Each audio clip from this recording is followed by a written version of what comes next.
আমি প্রতিবন্ধী বলে অনেকের কাছেই আমি অবহেলার পাত্রী। অনেকেই আমাকে ঠুনকো মনে করে, অবাঞ্ছিত মনে করে, অবহেলা করে আমাকে নিয়ে।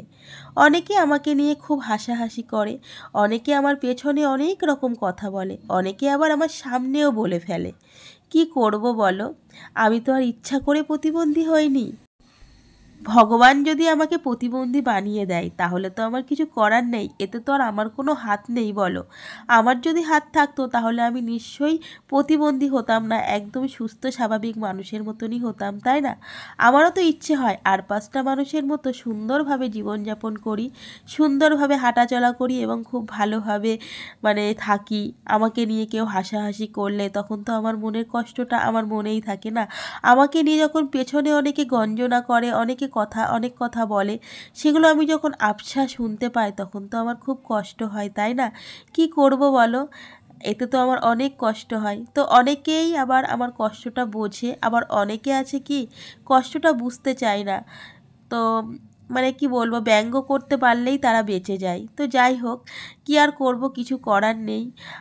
তো আমি যখন ছোটোবেলায় আর কি খেলা করতে যেতাম বা স্কুলে যেতাম তখন তো বন্ধুবান্ধবরা অনেকটাই ছোট, আর যখন বড় হয়েছিলাম তখন খুব একটা আমার বন্ধুবান্ধবরা আমার প্রতিবন্ধী হিসাবে কেউ আমাকে অত খারাপ খারাপ কমেন্টস করতো না, বরঞ্চ তারা আমাকে হেল্পই করতো। আর যখন ছোট ছিলাম তখন তো ওরাও ছোট না, কিন্তু আমাকে অনেক ছোট হলে কি হবে, আমিও তো তখন ছোট। আমার কথাগুলো খুবই কষ্ট লাগতো, কিন্তু আজও মনে আছে সেই কষ্টের কথাগুলো। এক একজন বাচ্চা এক এক রকম কথা আমাকে বলতো। আমি যখন পা মেলে ক্লাসরুমে বসে থাকতাম বা পা মেলে স্কুল মাঠে বসতাম তখন আমাকে নিয়ে অনেক হাসাহাসি করতো, কিন্তু এখন বুঝি তখন তো ওরা তো বাচ্চা ছিল, কিন্তু বড় হয়ে তারাই আমাকে অনেক ভালো ভালো কথা বলেছে, তারাই আমাকে বলেছে দেখ তুই এইরকম, আমরা ছোট ছিলাম বুঝতাম না, কিন্তু আমিও তো তখন ছোট ছিলাম, তাই না? ওই জিনিসটা আমার তো তখন খুব খারাপ লাগতো, কষ্ট হতো। তো যাই হোক, বাড়িতে এসে কান্নাকাটি করতাম, তখন আমার বাবা আমার মা আমাকে বোঝাতো। আমার মা, আমি যখন প্রতিবন্ধী হয়েছি তখন আমার মা বেঁচে ছিল, মা আমাকে নিয়ে অনেক জায়গায় গেছে জানো না, ডাক্তার, কবিরাজ, বদ্যি, অনেক অনেক আমাকে নিয়ে হাঁটাহাঁটি করেছে আমার পাটা ঠিক করার জন্য। যেহেতু আমার জন্মের থেকে ছিল না, সেই ক্ষেত্রে মায়ের একটা আশা ছিল যে আমার মেয়ে তো সুস্থ স্বাভাবিক জন্ম হয়েছিল, একটা কি অ্যাক্সিডেন্টে পড়ে গিয়ে এরকম হয়েছে, হয়তো ঠিক হয়ে যাবে। আমারও সেটাই মনে হতো, আমার মায়ের পুরো দীর্ঘ বিশ্বাস ছিল আমার মেয়ে ঠিক হয়ে যাবে, সুস্থ মেয়ে হয়ে যাবে। তো মায়ের আর মাও পৃথিবী থেকে চলে গেল, আর আমিও একদম সেই প্রতিবন্ধীতেই পরিণত হয়ে গেলাম। কি করব বলো? মাঝে মাঝে না খুব কষ্ট হয়, খুব খারাপ লাগে। সবাই যখন সাইকেল চালিয়ে বাচ্চাকে নিয়ে স্কুলে যায় বা এমনি সাইকেল চালায়, আর পড়াশুনো যখন করতাম তখন যখন সাইকেল চালিয়ে বন্ধুরা স্কুলে যেত আর আমি বাসের জন্য বা অটোর জন্য বা ভ্যানের জন্য ঠায় দাঁড়িয়ে থাকতাম, আর আমার বন্ধুরা সাইকেল চালিয়ে সবাই একসাথে স্কুলে যেত, তখন আমার মনের মধ্যে না ভীষণ ফেটে যেত, খুব কষ্ট হতো। আর ভগবানকে বলতাম কোন পাপের শাস্তি ভগবান, এটা তুমি আমায় দিলে, আমি কেন এরকম হলাম?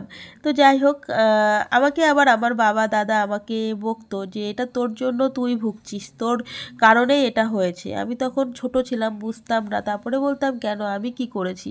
বলতো তোকে তো ডাক্তার ব্যায়াম করতে বলেছিল, তুই ব্যায়াম না করার ফলে আস্তে আস্তে তোর পাটা শিরটা টান হয়ে গেছে, তুই যদি ব্যায়াম করতিস তাহলে ঠিক হয়ে যেত। আমার বাবা দাদা আমাকে বকতো। তো যাই হোক, সেই সমস্ত দিন চলে গেছে। তো দুঃখের কথা সত্যি এক এক সময় মনে পড়ে, কান্না পাই, কান্নাও করি। আজ বাবাও নেই, মাও নেই, দুঃখ আর কাকে বলবো দুঃখের কথা। আজকে আমার ইউটিউব ফ্যামিলির কিছু বন্ধু বান্ধব আছো, বন্ধুরা আর ফ্যামিলি আমার নিজের লোক, তো তোমাদের সাথে দুঃখটা শেয়ার করছি। এছাড়া তো অন্য কারোর কাছে দুঃখ শেয়ার করলে তারা হাসবে, তাই না? দুঃখের কথা শুনলে বলবি বাবা কি কথা বলছে। তো সব রকম মানুষ চেনা জানা আছে এখন, কি আর বলবো। তো যাই হোক, যখন ছোটোবেলায় খেলাধুলো করতাম, আমি ঠিক করে হয়তো খেলা করতে পারতাম না, অনেক খেলা আমার দ্বারাই অসম্ভব হতো, তখন তারা হাসাহাসি করতো, আমি হয়তো পারতাম না। স্কুলের স্পোর্টসে কোনো দিনও নাম দিতে পারিনি, যেহেতু আমার প্রতিবন্ধী আমি খেলতে পারবো না। আমি নাম দেওয়ার জন্য স্যারের কাছে ছুটে যেতাম, স্যার আমার নামটা নিন না স্যার, স্যার জানতো আমি প্রতিবন্ধী, স্যার আমাকে বলতো তুই খেলতে পারবি না, তোর পায়ে সমস্যা না, শুনে বুকটা ফেটে যেত। সেখান থেকে মুখ নিচু করে ফিরে আসতাম, জানো তো। মানে জীবনে অনেক অনেক রকমের কষ্ট আছে, মানে আমার জীবনেই ভগবান সব কষ্টগুলো ঢেলে দিয়েছে। তারপরে মা ছিল না, সেটা একটা কষ্ট।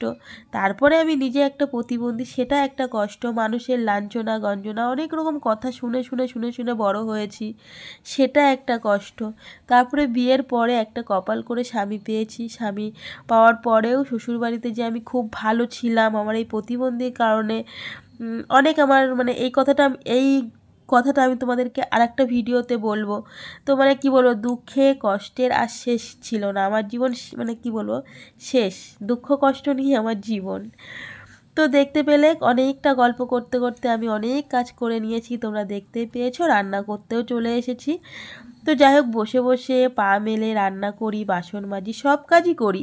আমি প্রতিবন্ধী তাই কি, আমি কিন্তু নিজের কাজটাও করি আর 5 জনের কাজও করে দিতে পারি।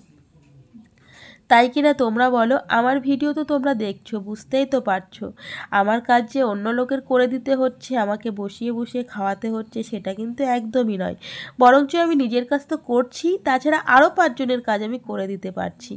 সেই ক্ষেত্রে আমার হাজব্যান্ডের কোনো আপত্তি ছিল না আমাকে বিয়ে করার, কিন্তু হাজব্যান্ডের আপত্তি না থাকলেও অন্য লোকের তো আপত্তি থাকবেই, তাই না? তো যাই হোক, আজকে আমি কি কি রান্না করছি তোমরা দেখে নিয়েছো। ফুলকপি আলু দিয়ে নিরামিষ রান্না হচ্ছে, আর বেতো শাক আলু উচ্ছে ভাজা। আর উনুনটা দেখো আজকে কত সুন্দর জ্বলছে। উনুন যদি খুব সুন্দর জ্বলে, রান্না করতে কিন্তু একদম সময় লাগে না, জানো তো। তো তারপরে শোনো, সেই খেলা করতে করতে পারতাম না যখন, তখন আমাকে নিয়ে হাসাহাসি করতো, খেলা করতে পারিস না, খেলতে আসিস কেন রে, এরকমভাবে অনেক রকম কথা বলতো। আমি বাড়িতে এসে যখন কান্নাকাটি করতাম, তখন আমার বাবা আমাকেই উল্টো বকতো, জানো তো। বাবা চাইতো আমি সবসময় ঘরেই থাকি, আমি বাড়ির কাজ করি, রান্না বান্না করি, আর স্কুলের পড়া করি, স্কুলে যাই, এতটুকুই, বাইরে যাতে না যাই বাবা, সেটাই আমাকে বলতো, বোঝাতো। সেই ক্ষেত্রে বাবা উল্টে আমাকেই বকতো, যে আমাকে এই ধরনের কথা বলেছে তাদেরকে কখনোই বাবা কিছু বলতো না, জানো তো। তো দেখতে পেয়েছো, আমার ছেলে স্কুল থেকে বাড়ি চলে এসেছে, আমি তখন ছাদে ছিলাম। তো স্কুল থেকে আসার পরেই ড্রেসটা চেঞ্জ করে হাতে মুখে জল দিয়ে আমি ওকে খাওয়াচ্ছি, আর ও বসে পড়েছে অঙ্ক করতে। আমার ছেলের না এটা অভ্যাস, জানো তো। হাতে যখন অনেক সময় থাকে তখন সময়গুলোকে কিভাবে নষ্ট করে জানো। অনেক বলে বলে কিছুতেই হয় না, এখন বড় হচ্ছে, গায়ে খুব একটা হাত দিই না, বকা দিলে আমার কথা শোনে ঠিকই, কিন্তু ওর ওটাই অভ্যাস। পড়তে যাওয়ার আগে বা স্কুলে যাওয়ার আগে মানে খুব পরিমাণে পড়াশুনো ও তখন করবে। আমার কিছুটা বাকি রয়ে গেছে, আমার এখনও পড়া হয়নি, মা তৈরি করে দাও, এরকম করবে। দেখো ওকে আমি পড়িয়ে ঠরিয়ে মানে খাইয়ে ঠাইয়ে পড়তে চলে গেছিলো, এখন দেখো ঘরে এসে দেখেছো, মানে সবেমাত্র পড়ে ঘরে এসছে, ওকে নিয়ে আসতে গেছিলাম, আনার পরে এইভাবে পারফিউমগুলো গায়ের মধ্যে কিভাবে ছিটাচ্ছে। আমি বলছি ওগুলো কেন নষ্ট করছো? বলছে অনেক দিন বেড়াতে যায় না, গায়ে মাখা হয় না, ঘরে পড়ে পড়ে পচে যাবে, আমি একটু মেখে নিই। কী বলবো বলো, বাচ্চা কাচ্চার কথা। তো যাই হোক, পারফিউমটা একটু গায়ে মেখে ঠেকে নিল, বেশ আনন্দ পেয়ে গেল। এবার তো আবার পড়তে বসবে। তো শাশুড়ি মা করে নিয়েছিল চা, গরম গরম চা, চা খেলাম, সাথে সকালবেলা নিয়ে এসেছিল দিলখুশ, সকালে খাইনি, সন্ধ্যাবেলাতে খাবো। আর এখন দেখো মুড়ি মাখা করছি, পেঁয়াজ কাটতে গিয়ে আমি একদম হাউমাউ করে কেঁদে দিয়েছি, সেটা দেখতেই পেলে, 2 চোখ দিয়ে কি পরিমাণে জল পড়ছে। তারপরে এখন মুড়ি মাখা করছি, সন্ধ্যাবেলায় চা খাওয়া হয়ে গেছে, মুড়ি মাখা করব, খাবো। তো আমতেল দিয়ে মুড়ি মাখা, চানাচুর, কাঁচা পেঁয়াজ, লঙ্কা, কেমন লাগে বলো? খুব সুন্দর লাগে।